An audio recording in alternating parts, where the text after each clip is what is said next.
Selamat datang dalam video edukasi kita hari ini tentang makna demokrasi dalam ideologi komunis, khususnya dari perspektif DNI DIT dan pemikiran Marxis Indonesia lainnya. Topik ini penting untuk dipahami secara objektif dan ilmiah, karena seringkali disalahpahami atau ditafsirkan secara sepihak dalam konteks sejarah Indonesia.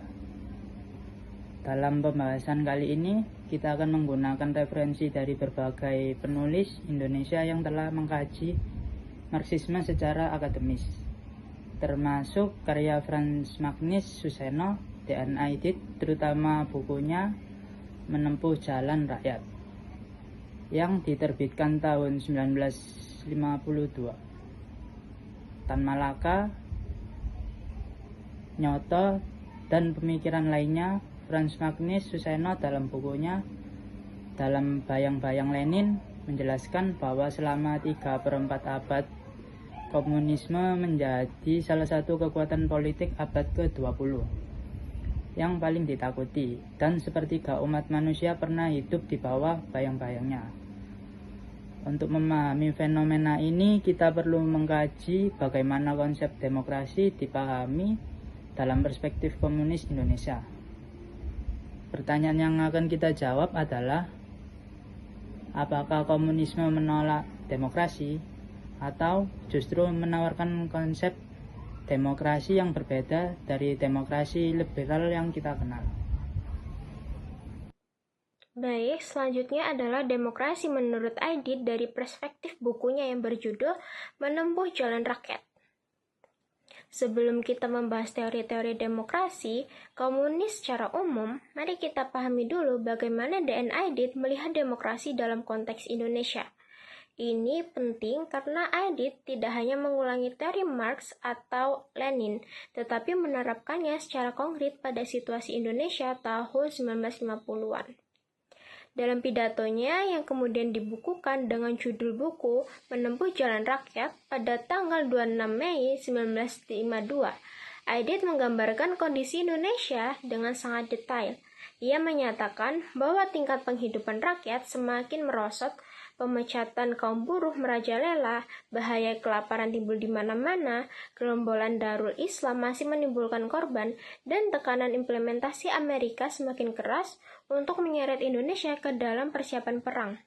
Yang penting, kesadaran politik rakyat meningkat pesat berkat pengalaman pahit di bawah pemerintahan yang terikat Konferensi Meja Bundar atau KMB. Menurut Aidit, Indonesia adalah negara setengah jajahan dan setengah feodal.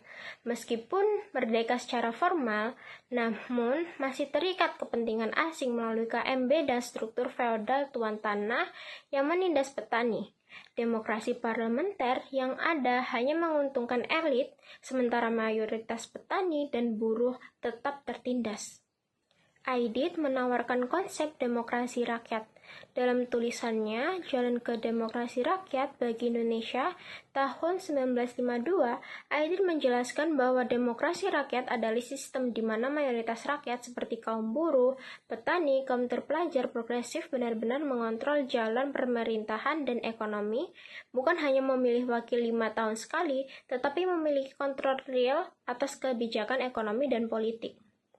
Aidit sangat menekankan pentingnya persatuan buruh tani karena di Indonesia pada tahun 1950-an mayoritas penduduk adalah petani, sementara kaum buruh industri masih terbatas. Tanpa persekutuan ini, tidak mungkin membangun demokrasi yang benar-benar mewakili rakyat mayoritas. Aidit juga menekankan strategi Front Persatuan Nasional. Ia dengan tegas menyatakan bahwa PKI tidak memusuhi anggota-anggota partai lain. Sebaliknya, PKI berusaha meyakinkan mereka akan pentingnya persatuan. Di satu pihak, kaum komunis harus berjuang melawan pemimpin-pemimpin reaksioner, tetapi di pihak lain harus terus berusaha meyakinkan anggota dan fungsionaris bawahan dari partai-partai lain akan kepentingan Front Persatuan.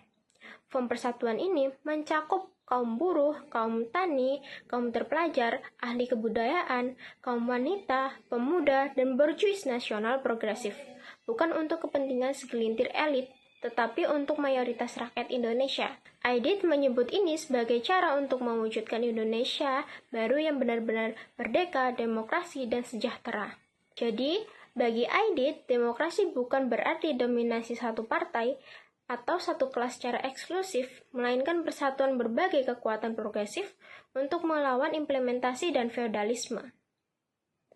Yang kedua, kritik Marx terhadap demokrasi liberal. Mari kita mulai dengan memahami kritik Marx terhadap demokrasi liberal. Dalam pemikiran Marxis, demokrasi bourgeois dianggap sebagai demokrasi yang terbatas atau semu.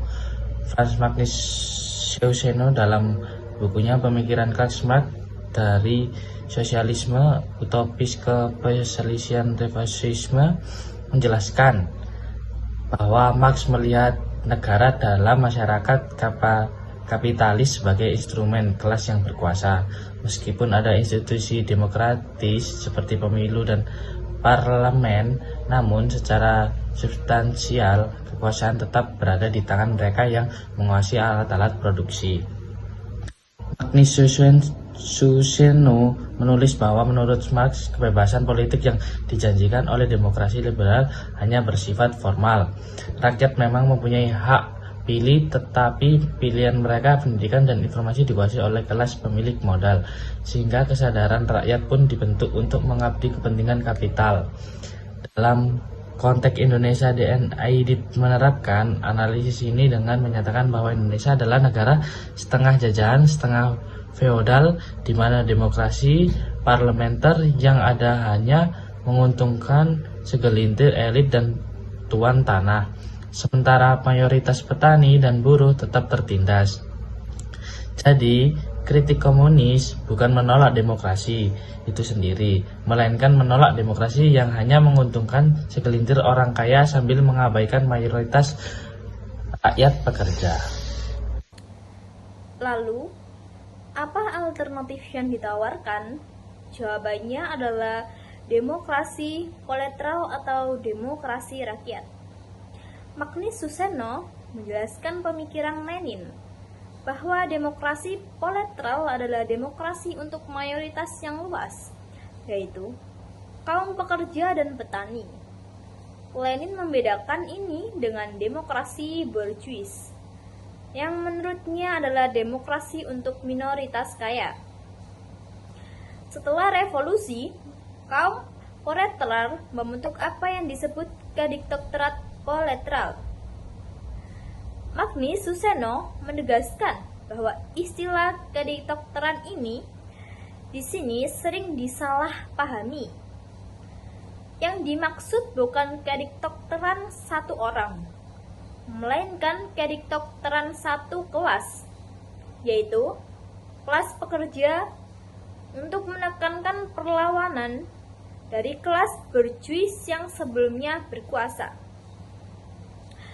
Nyoto, wakil ketua PKI, dalam bukunya Maxim, Ilmu dan Awalnya, yang diterbitkan tahun 1962, menjelaskan bahwa dalam fase sosialisme ini, prinsip adalah setiap orang bekerja menurut kemampuannya, setiap orang menerima menurut prestasinya. Ini berbeda dengan fase komunisme, di mana prinsip menjadi setiap orang bekerja menurut kemampuannya, setiap orang menerima menurut kebutuhannya. Dalam demokrasi proletariat, rakyat pekerja mengontrol alat-alat produksi dan mengambil keputusan melalui Soviet atau dewan-dewan pekerja. Ini dianggap sebagai bentuk demokrasi yang lebih sejati karena melibatkan partisipasi langsung rakyat dalam mengatur kehidupannya, bukan hanya memilih wakil setiap 5 tahun sekali. Selanjutnya adalah sentralisme demokratis, yaitu salah satu konsep penting dalam demokrasi komunis adalah sentralisme demokratis yang menjadi prinsip organisasi partai komunis. Magnus Sueseno menjelaskan bahwa sentralisme demokratis adalah prinsip organisasi Lenin yang menghubungkan diskusi demokratis dalam pembuatan keputusan dengan pelaksanaan yang tersentralisasi dan disiplin. Lenin menginginkan partai yang sekaligus demokratis dalam diskusi internal, tetapi juga disiplin dan efektif dalam aksi. Dalam proses pembuatan keputusan, semua anggota partai berhak menyampaikan pendapat, berdebat, dan memberikan masukan.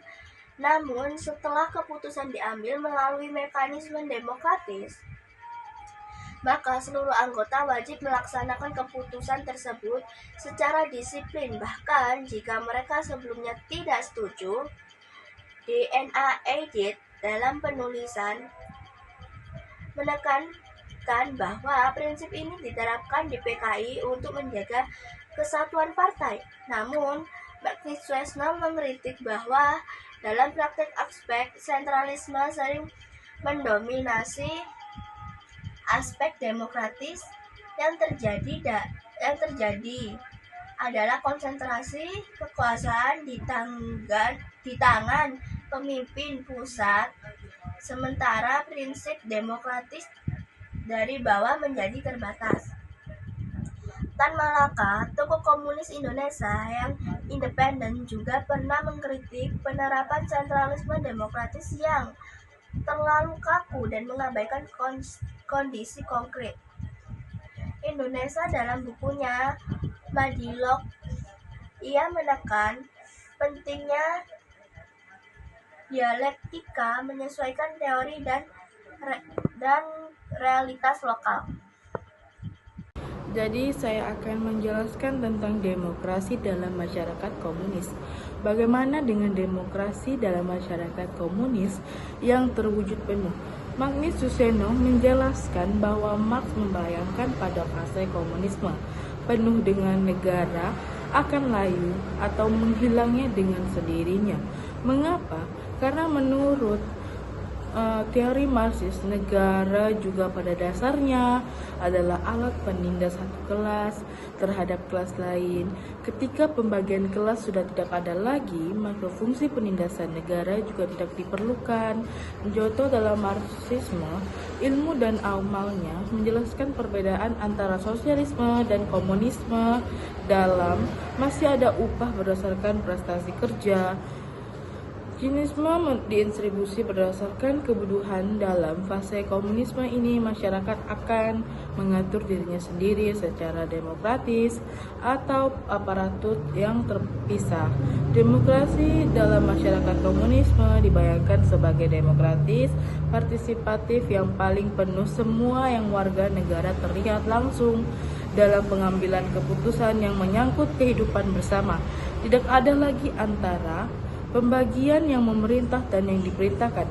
Namun Magnus Sueseno mencatat dengan kritis bahwa fase ini belum pernah tercapai dalam sejarah. Praktik negara-negara yang mengklaim komunisme di abad ke-20 umumnya masih berada di dalam fase sosialisme atau ke diktator tolerator, dan banyak yang dikritik karena tidak mewujudkan demokrasi yang dijanjikan. Sekian, terima kasih. Baik, selanjutnya adalah kesimpulan. Mari kita simpulkan pembahasan yang sudah dibahas oleh teman-teman saya.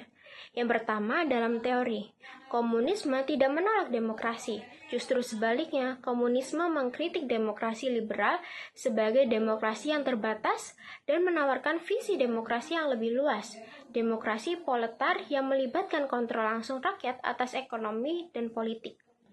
Kedua, Dan Aidit dalam bukunya yang berjudul Menempuh Jalan Rakyat menunjukkan upaya untuk menerapkan konsep demokrasi rakyat dalam konteks Indonesia yang spesifik.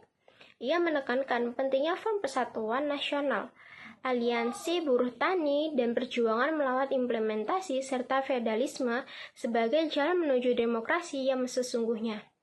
Visi Aidit tentang Indonesia baru adalah Indonesia yang demokratis, di mana mayoritas rakyat pekerja memiliki kontrol di atas kehidupan politik dan ekonomi. Ketiga, seperti yang dijelaskan oleh Magnus Suseno, konsep seperti sentralisme demokratis dan kediktatoran politer dimaksudkan untuk menyeimbangkan antara kebebasan berdiskusi dengan efektivitas pelaksanaan. Namun, kita harus bersikap kritis. Magnus Suseno dalam bukunya menyimpulkan bahwa dalam praktik historis, negara-negara komunis seperti Uni Soviet, Tiongkok di era Mao, dan Korea Utara, janji demokrasi proletar tidak terwujud. Yang muncul justru adalah totalitarianisme, pembatasan kebebasan sipil, dan konsentrasi kekuasaan di tangan elit partai. Magnus Suseno menulis bahwa Marxisme-Leninisme dalam praktiknya telah mewujudkan kelemahan yang fatal. Penolakan terhadap demokrasi liberal dan pluralisme justru membuka jalan bagi otoritarianisme. Ia menyatakan bahwa ideologi Marxisme-Leninisme yang totaliter dan anti-religius tidak punya tempat di negara yang Pancasila. Tan Malaka sendiri pernah mengkritik dari dalam gerakan komunis bahwa penerapan yang kaku dan tidak mempertimbangkan kondisi lokal Indonesia justru merugikan gerakan rakyat. Pertanyaan yang tersisa adalah, apakah kegagalan ini disebabkan oleh kelemahan inherent dalam teori komunis, atau karena penerapan yang menyimpang? Ini perdebatan yang terus berlanjut. Yang pasti, kita perlu mempelajari sejarah ini secara kritis agar tidak mengulangi kesalahan dari masa lalu. Demikian pembahasan kita tentang demokrasi dalam ideologi komunis. Terima kasih telah menyimak. Sampai jumpa.